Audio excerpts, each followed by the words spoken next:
کہ ہمارے اوپر لوگ یہ الزام لگاتے ہیں کہ آپ صحابہ کرام کا اعتبار نہیں کرتے، لیکن ہم صحابہ کرام پر یہ الزام لگاتے ہیں کہ وہ آل رسول کا اعتبار نہیں کرتے۔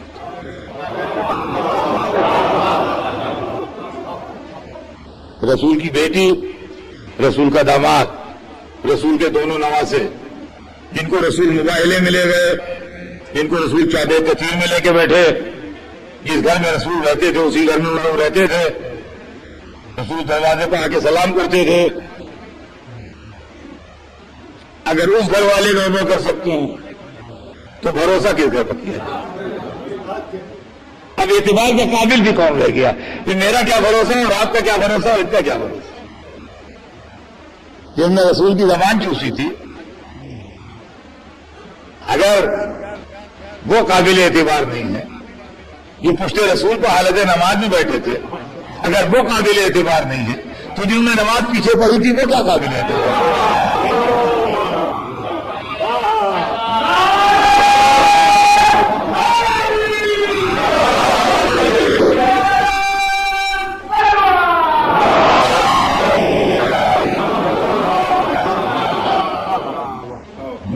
تو یہ مسئلہ ہے اور کوئی مسئلہ نہیں ہے، اور اس چیز کو بڑے بڑے علماء نے لکھا ہے، امام ابو حنیفہ نے لکھا ہے کہ جناب سیدہ نے پراپرٹی کا دعویٰ نہیں کیا تھا، انہوں نے کلیئر بات لکھی ہے، کہا فاطمہ کو پراپرٹی دلچسپی اتنی سی نہیں تھی، انہوں نے پراپرٹی کا دعویٰ نہیں کیا تھا، انہوں نے جو دعویٰ کیا تھا وہ دربار سے اپنی سچائی منوانا چاہتی تھی۔ یہ تو ٹوکن پروٹیسٹ تھا، علامتی دعویٰ تھا، اصلی دعویٰ نہیں تھا۔ یہ اس دعوے کے ذریعے دربار سے اپنی سچائی منوانا چاہتی تھی۔ اگر خلیفہ صاحب ان کو سچا مان لیتے تو فوراً پلٹ کے اپنے شوہر کے حق کا دعویٰ کر دیتی ہوں، اور چونکہ عزیز سچا مان چکے تھے لہذا فوراً کشتی سے اترنا پڑتا، کوئی دوسرا راستہ نہیں۔ خلیفہ سمجھدار تھے، وہ سمجھ گئے کہ گڑبڑ ہے اس کے اندر، لہذا انہوں نے سیدہ کے سچے ہونے سے انکار کر دیا۔ اب میری باری ہے، میں کہوں گا بیوی آپ کی کامیاب سیاست پر جتنی مبارکباد دی جائے کم ہے، آپ نے اب تک دشمن کو دوراہے پر آگے کھڑا کر دیا، یا مجھے سچا کہو اور حکومت چھوڑو، یا مجھے جھوٹا کہو اور جنت چھوڑو۔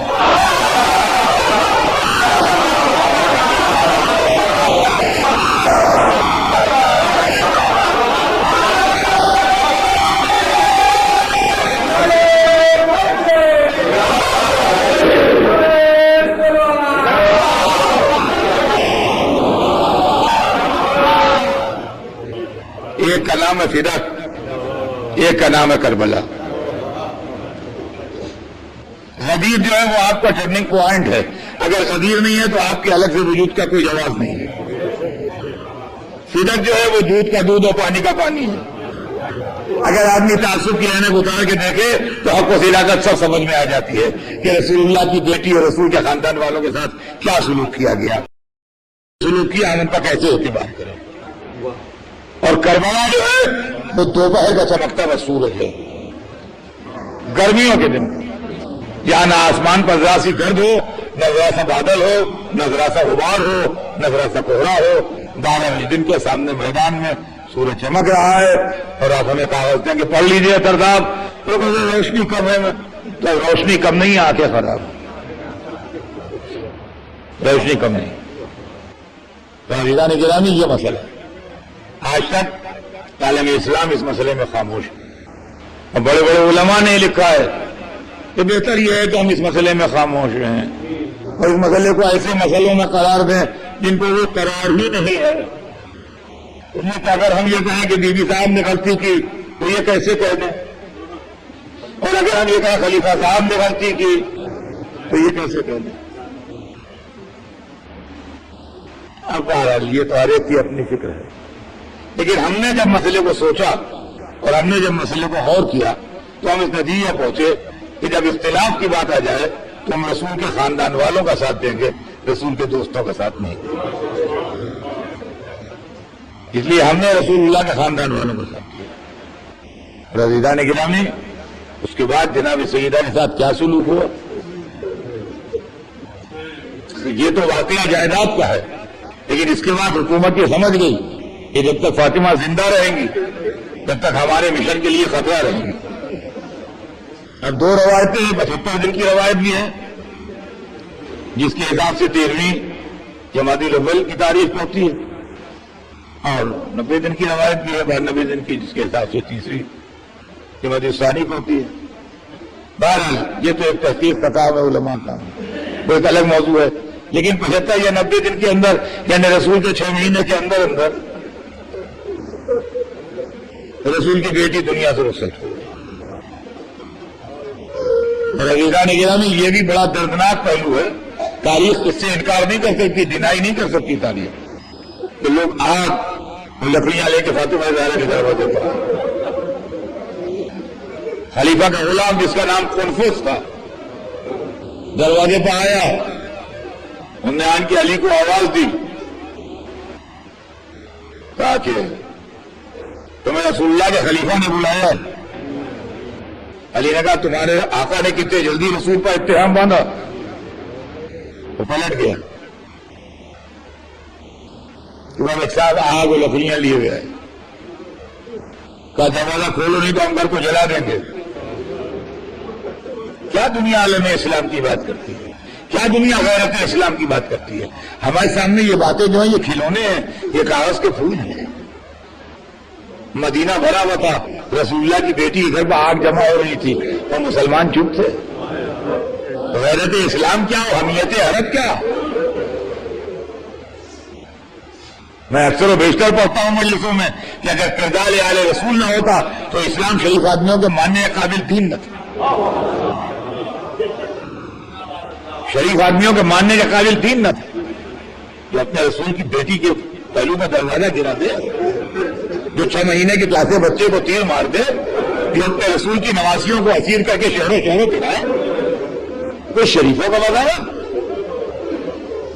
تمیزداروں کا مذہب ہے؟ انسانوں کا مذہب ہے؟ یہ جنگلیوں فریبیوں کا مذہب ہے؟ فسادیوں کا مذہب ہے؟ فاطمہ زہرا کو دینا نہیں کہا کیا اس گھر کو جلا دو گے؟ کہا جو ہوگا ہم جلا دیں گے، چھوڑیں گے نہیں گھر کو۔ فاطمہ فریاد کر رہی تھی، تاریخ بتاتی ہے کہ دروازے کو دھکا دیا گیا اور رسول کی بیٹی دیوار اور دروازے کے بیچ میں آئی، جس کی وجہ سے پہلو مبارک شکستہ ہوا، تسلیاں شکستہ ہوئی، جناب مسلم کی شہادت ہوئی، لوگوں نے علی کے گلے میں ریسمان ختم ڈالی، لے کے علی کو چلے۔ مصلحت وقت تھی جو علی چپ تھے، دین کی ضرورت تھی جو علی چپ تھے، جو کہتے ہیں جھوٹ ہے، شیر خدا کے گلے میں رسی کون ڈال دے گا؟ ہمیں تو یہ بھی جھوٹ ہے، خدا کے گھر میں بت کون بٹھا دے گا؟ کعبے میں بتوں کی روایت بھی جھوٹی ہوگی، اللہ کے گھر میں بت کون بٹھا دے گا؟ بعد میں مسلمانوں نے کر لیا ہوگا کافروں کو بدنام کرنے کے لیے کہ بت رکھے تھے کعبے میں۔ اللہ جو ہر شے پر قادر ہے، اگر اس کے گھر میں بت بٹھائے جا سکتے ہیں تو علی کے گلے میں رسی نہیں پڑ سکتی۔ علی کے گلے میں رسی ڈال کے لوگوں نے کہا جی علی بیعت نہیں کریں گے، قتل ہو جائیں گے، لیکن علی قتل ہو جائیں گے تو اسلام بھی زندہ نہ ہوگا۔ فاطمہ نے اپنی جان دے دی، علی کو قتل ہونے سے بچا لیا۔ اسی عالم میں پیچھے پیچھے چلی، خلو ابا الحسن، علی کو چھوڑ دو، اور جب لوگوں نے نہیں چھوڑا تو کہا علی کو چھوڑو نہیں تو میں سر کے بال کھولتی ہوں۔ سلمان کہتے ہیں کہ ہم نے دیکھا مسجد کی دیواریں اونچی ہونے لگی، آثار قیامت دمدار ہونے لگے، لوگوں نے علی کے گلے پہ رسی کھول دی۔ فاطمہ علی کو دنیا ہی بچا کے مگر اپنی جان دے دی۔ اس واقعے کے بعد 3 دن زندہ رہی۔ تیسرے دن اسما کو بلایا، کہا اسما میں نے اپنے بابا کو خواب میں دیکھا۔ اسما میرے بابا فرما رہے ہیں کہ سیدہ شام تک تو میرے پاس ہو۔ اسما میری دیرینہ تمنا پوری ہو رہی ہے، موت میری آرزو تھی، مگر اسما مجھے جنازہ اٹھنے کا طریقہ پسند نہیں ہے۔ یہاں پر 2 روایتیں میں نے پڑھی، ایک روایت یہ کہ اسما نے تابوت بنایا، ایک روایت یہ جبرائیل تابوت کا نمونہ لائے اور بی بی نے اس نمونے کو اسما سے بنوایا۔ بہرحال جو بھی روایت صحیح ہو بنا اسما کے ہاتھوں، اور جیسے ہی اسما تابوت بنا کے لائیں فاطمہ اپنا تابوت دیکھ کے مسکرائیں، تابوت دیکھ کے مسکرائیں، کہا اسما خدا تیرا دنیا و آخرت کا پردہ رکھے، تو نے میرے پردے کا اہتمام کیا۔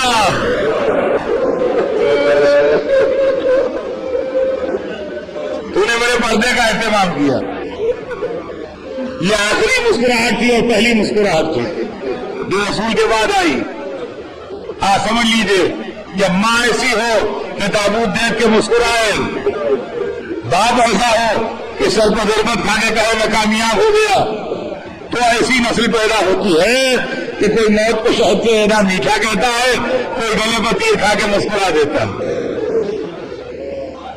عزیزان گرامی، مولا علی سے وصیتیں کی، کہا میرے جنازہ پردہ شب میں اٹھائیے گا، دشمنوں کو میرے جنازے پر نہ آنے دیجیے گا، آپ ہی غسل دیجیے گا، آپ ہی کفن پہنائیے گا، آپ ہی دفن کیجیے گا، میری میت کے ساتھ کوئی روشنی نہ ہو۔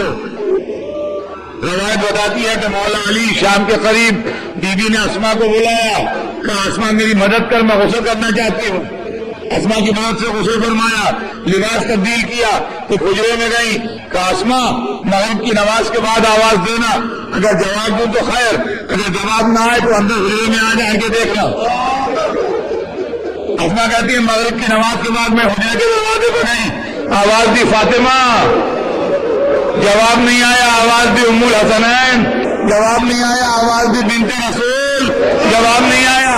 اسما کہتی ہے میں نے دروازہ کھولا، فاطمہ دنیا سے جا چکی تھی، فاطمہ موت کا پسینہ تھا، آنکھیں بند تھی۔ اللہ مولا علی کو اطلاع دی، علی نے امامہ سر سے اتار دیا، کہا میرا آخری سہارا بھی ختم ہو گیا۔ روتے ہوئے بیت الشرف میں آئے، بچوں کو تسلی دی،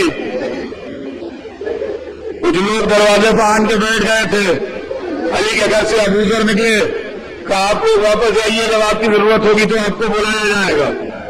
کچھ عورتیں آنا چاہتی تھیں، اسما نے نہیں آنے دیا، کہا بی بی نے منع کیا ہے۔ مولا علی نے مطابق وصیت غسل دیا، کفن پہنایا، کافور جنت سے حنوط کیا، میت کو صحن خانہ میں لا کے رکھا، چہرے سے کفن ہٹا کے بچوں کو آواز دی آؤ اپنی ماں کا آخری دیدار کر لو۔ بیٹیوں کو بلا کے ماں کی زیارت کرائی، بیٹوں کو بلا کے ماں کی زیارت کرائی۔ حسین آئے تو کہنے لگے میری ماں جب مریم دنیا سے